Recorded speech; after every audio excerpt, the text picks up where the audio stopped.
પછી સ્વાગત છે। દલિતોએ અમદાવાદમાં કરેલા પ્રદર્શનમાં સરકારી માલ મિલકતને મોટા પાયે નુકસાન પહોંચાડવાના કારણે સરકાર આકરા પાણીએ થઈ છે।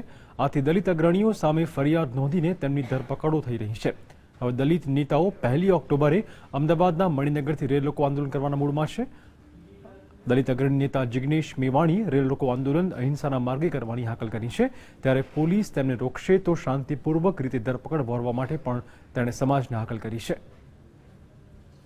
દલિત આંદોલનકારીઓનો તર્ક છે કે જો સરકાર પાટીદારો માટે નિયમો નેવે મૂકીને પેકેજ લાવી શકે છે, પોલીસ કેસો પાછા ખેંચી શકે છે, કેબિનેટ મંત્રીઓ મીટિંગ કરે છે, તો શા માટે દલિતોથી સરકાર અંતર રાખી રહી છે?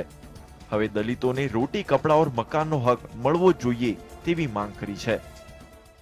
અને સાથે સાથે પોલીસના મિત્રોને પણ એટલી વિનંતી કરું છું કે તમે તમામ કેમેરામેન સાથીઓ સાથે આખી ઘટનાનું વિડીયો રેકોર્ડિંગ કરીશું, તો એવી એક તો ક્લિપ તમે ડિસ્ક્લોઝ કરો, જાહેર કરો, જેના કોઈ પણ ફ્રેમમાં હું જાહેર સંપત્તિને, પોલીસના વ્હીકલને નુકસાન પહોંચાડતો દેખાવ કે પોલીસના મિત્રો સાથે ગાલી ગલોચ કે ઘર્ષણ કરતો દેખાવ।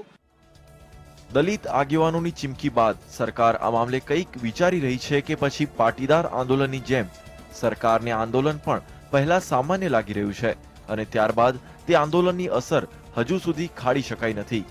કેમેરામેન શ્રેણિક મહેતા સાથે કિશન કાંટેલિયા, GSTV, અમદાવાદ।